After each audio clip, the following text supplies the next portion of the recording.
In 1981, Rothbard wrote an article called The Laissez-faire Radical, Quest for the Historical Mises, in which he took issue with the prevailing interpretation of Mises as a conservative. He said, look, this guy is a radical. He was against nationalism, against war.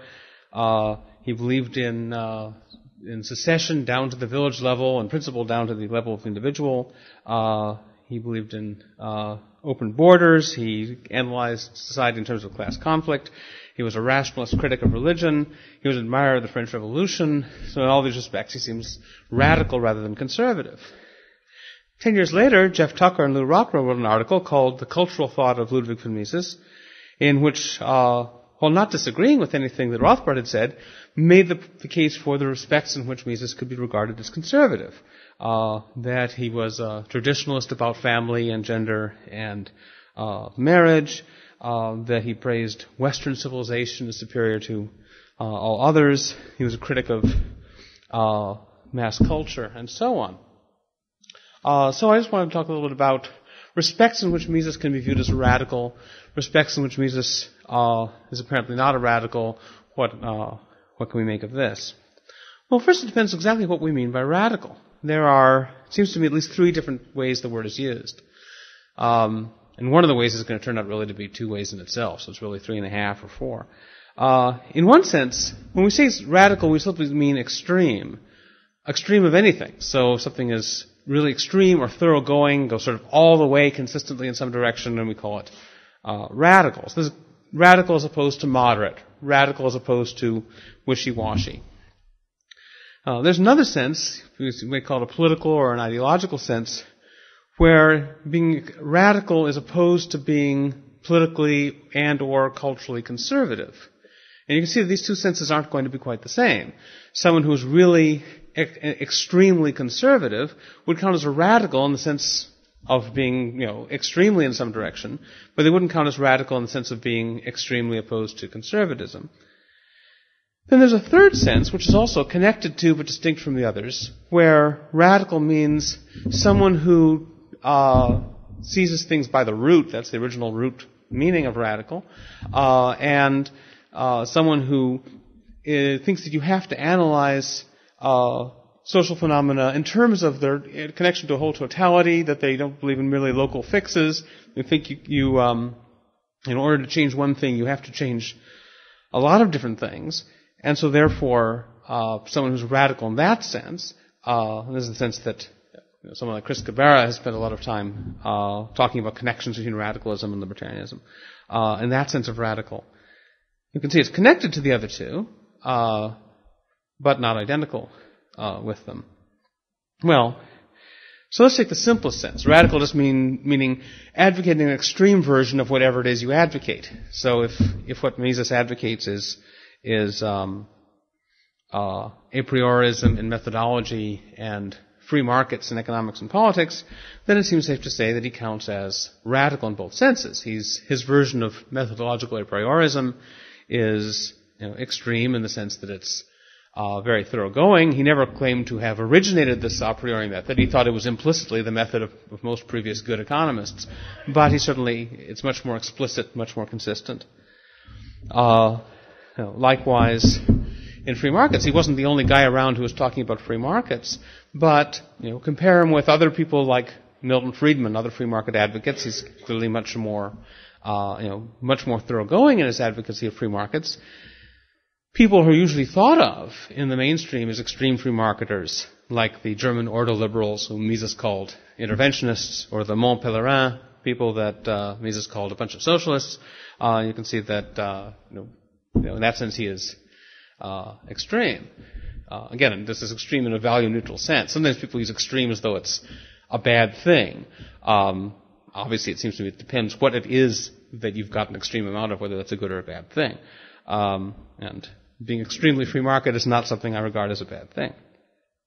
On the other hand, you could say that Mises was not as radical a free marketer as some other people. And one of the things then that Guido Hülsmann's biography brings up quite nicely is how bemusing it was for Mises to go from Europe to the United States and find that he had gone from usually being the most extreme free market person in the room in Europe to suddenly clashing with people like Rothbard and Roseweiler Lane and R.C. Hoyles, who all thought that he was much too moderate in his pursuit of free markets. And this must have been rather of a surprise for him. So he wasn't sort of so just in terms of being a radical in the sense of advocating an extreme version of whatever it is you advocate, he was pretty radical, but obviously not as radical as some of these wild-eyed, obstreperous Americans. What about radical in the sense of being opposed to conservative? Well, of course that depends, first of all, exactly what counts as conservative, and second, exactly what counts as, being opposed to conservative or being farther away from conservative. Rothbard, back in his left and right days, argued there was a mistake to think of state socialism as the polar opposite of free market libertarianism. He thought that actually, of the polar opposite of conservatism. He thought that historically it was free market libertarianism and positions like that were the polar opposite, and socialism was a middle-of-the-road movement. And what he meant by that was that socialism accepted the same goals as libertarianism and liberalism, or many of the same goals, sort of more freedom and more prosperity for ordinary people, and so on. But did this by use of conservative means, by conservative meaning sort of the old traditional conservative, upholding traditional aristocratic hierarchies and so forth. He said that he thought that the real opposite of conservatism was libertarians, and also he included as well the new leftists, as opposed to the old leftists, sort of the Marxian authoritarians. He thought were sort of more in the middle. The new leftists, although he had various criticisms of them and departures from them, thought that they were much more in the direction of being extremely away. So to that extent, if the farther you move toward free market libertarianism, the farther away you are from conservatism, and if being a radical in the political or ideological sense means being farther away from conservatism, then insofar as Mises was extremely free market, then Mises was also not only radical in the extreme sense, but also radical in the political sense. But then again, of course, he fell short of people like Rothbard in that sense, and being favorable to conscription in principle, at least in his later writings, and his principle of sort of secession down to at least the village level. There was to some extent in tension with Mises' idea that it was the job of the central government to impose more liberal policies on local jurisdictions. It's not clear how those two fit together. What about cultural conservatism? If being more radical means being more opposed to conservatism, does that just mean politically, or does it mean culturally too? Well, that's a debate that I don't need to get into too much here, except to notice that traditionally libertarians, if we go to the 19th century, libertarians tended to be very much opposed to cultural conservatism. So you might say that being opposed to cultural conservatism is really the ultra-paleo-libertarian position. It's true that Mises has had culturally conservative views to some extent on things like marriage and relations of the sexes, but it's a little more complicated than that, because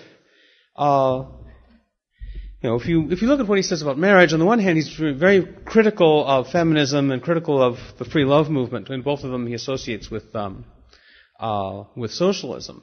Although if you actually look at the history of libertarianism, libertarians are very much involved both in early feminism and the early free love movement. And by free love, they didn't mean promiscuity; they just meant removing coercion from the sphere of sexual relations.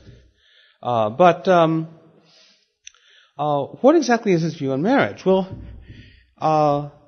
here's something he says about marriage. Marriage is an adjustment of the individual to the social order. Exceptional natures, whose abilities lift them far above the average, cannot support the coercion which such an adjustment to the way of life of the masses must involve. The man of genius cannot in the long run feel himself bound by marriage without violating his own self. Genius does not allow itself to be hindered by any consideration for the comfort of its fellows, even of those closest to it. The ties of marriage become intolerable bonds which the genius tries to cast off. I know this is something he said before he was married. Now it's true that this doctrine is not a feminist doctrine, because what he says is, well, this is, marriage inevitably cramps the style of the male genius, but the woman has no choice because her biological nature leads her to subordinate creativity to reproduction, and therefore the woman has no choice but to marry. But a man, at least a man of genius, would never want to marry. Well, so it's not a feminist view, but it's not exactly a cultural conservative view to say, the truly independent man would have nothing to do with marriage and would break the ties of it if he possibly could. It's not standard cultural conservatism anyway. Also, some questions ask about whether there's a tension between his views about women's necessary preference for reproduction over creativity being expression of biology, whether that sits well with his view that we don't know anything about the biological basis of human preferences, and that we shouldn't try to base thymology on physical empirical psychology. But anyway, it just shows that in that sense, Mises' attitudes are in some respects culturally conservative and in some respects the opposite. It's a kind of a mix. What about some of the other aspects of the social goals of the left, or at least of the new left, the left that Rothbard thought was at least partially salvageable? Mises did not share Rothbard's even partial enthusiasm for the New Left. Guido quotes in his biography a letter from Mises talking about Rothbard's alliance with the New Left, saying, "It's sad to see a brilliant mind go to pot that way." If you think about some of the issues the New Left stressed, in some issues Mises seems to be sympathetic and others not. For example, the New Left was very, like the Old, was sympathetic with the struggles of industrial workers against employers and with peasants against landowners. Now, Mises didn't have much sympathy with the struggles of industrial workers against employers.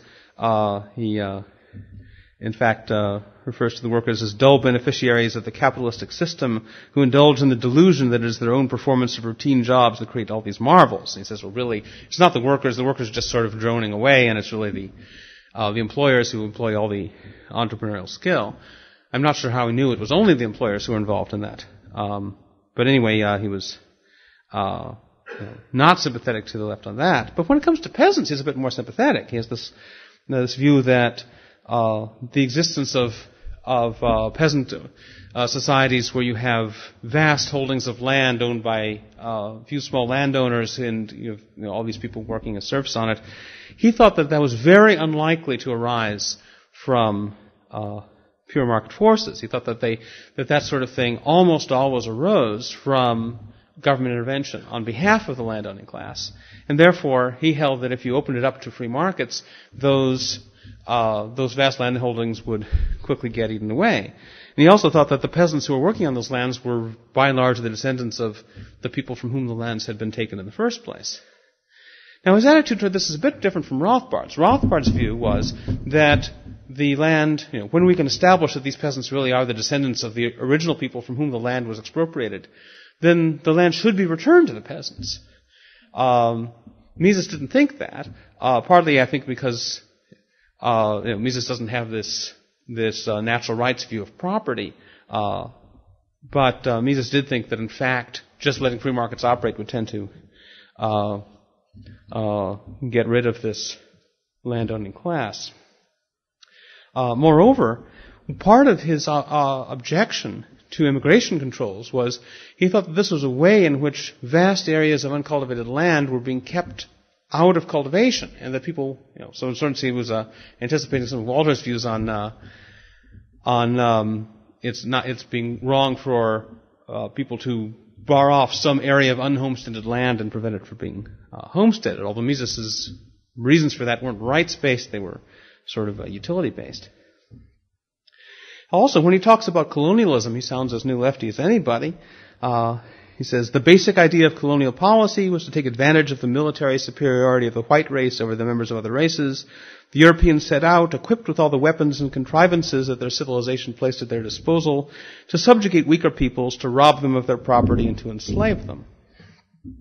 On issues such as whether his antipathy to many aspects of popular culture makes him anti-lefty, it's hard to evaluate since the left has had such a love-hate relationship with popular culture itself. It's true that he did say that no culture outside of the West has ever really expressed the idea of liberty. But then he hadn't read my article on Confucianism. I don't know why he missed that article. There's a sense in which Mises can be seen as sharing the New Left's concern with participatory democracy, although it's not a sense that the New Left would be likely to recognize or embrace. But the sense is, one of the main things that sort of lefty proponents of democracy is merely being able to go into a voting booth and yank a lever every 4 years isn't democracy. Democracy means maximizing your say over the decisions that affect you. Well, Mises often and again referred to the free market as an economic democracy. I think partly he was using the phrase economic democracy tongue-in-cheek because that was a leftist phrase, but there's a sense in which he was pointing to the same point, that under the price system, it's consumer decisions of what to buy that determine exactly how capital ends up getting used. And so there's a sense in which, it's not by majority vote. It's not as though if the majority of people want to buy Britney Spears CDs and the minority want to buy Scarlatti CDs, that everyone has to get Britney Spears CDs.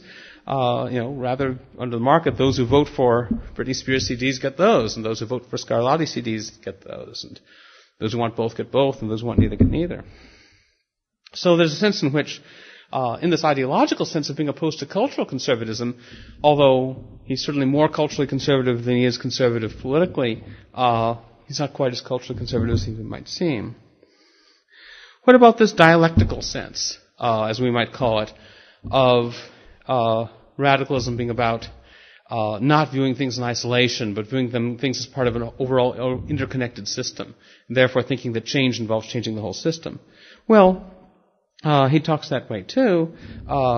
He talks about the place of the entrepreneur in the economy, or the place of prices in the economy is not isolated phenomena, but part of the whole system. He also talks about getting rid of war by changing the fundamental view about the causes of war, by trying to show that, in fact, there isn't a fundamental disharmony of interests. Now, one thing where I think he may depart somewhat from this dialectical view is when he talks about something called solidarism, which is the view that while free markets are necessary for a flourishing society, they're not sufficient, and they need to be supplemented by other provisions. He talks about two versions of solidarism, what he calls solidarism. This is in his book Socialism. One version is where the additional provisions are governmental interventions, and obviously those sorts are not going to be something he would advocate. But he also talks about cases where merely through moral suasion, through trying to appeal to people's consciences, you try to get them to do things. You try and get them to behave in ways that you regard as moral, without basing that so to do something in addition to simply following their economic self-interest. And he calls that a version of socialism. And that I find rather puzzling. It's acting as though you can treat economic self-interest as somehow apart from all these other considerations of moral behavior. I don't know why he wouldn't just say, if part of the owner's preference is to act in accordance with these moral principles and moral advice, well then there's nothing contrary to the free market about it. But he also held that in working for a free market, you have to address broader mistakes. He wrote a whole book about the anti-capitalist mentality, in which he attacks what he regards as various ideological and moral views that seem to influence this. So I would say that if you consider these three dimensions of radicalism, he scores pretty high on all of them, higher on some than on others, but I think that in the end it makes sense to view Mises as a radical. And those of us who regard ourselves as radical in all three senses can take Mises as an inspiration. Thank you.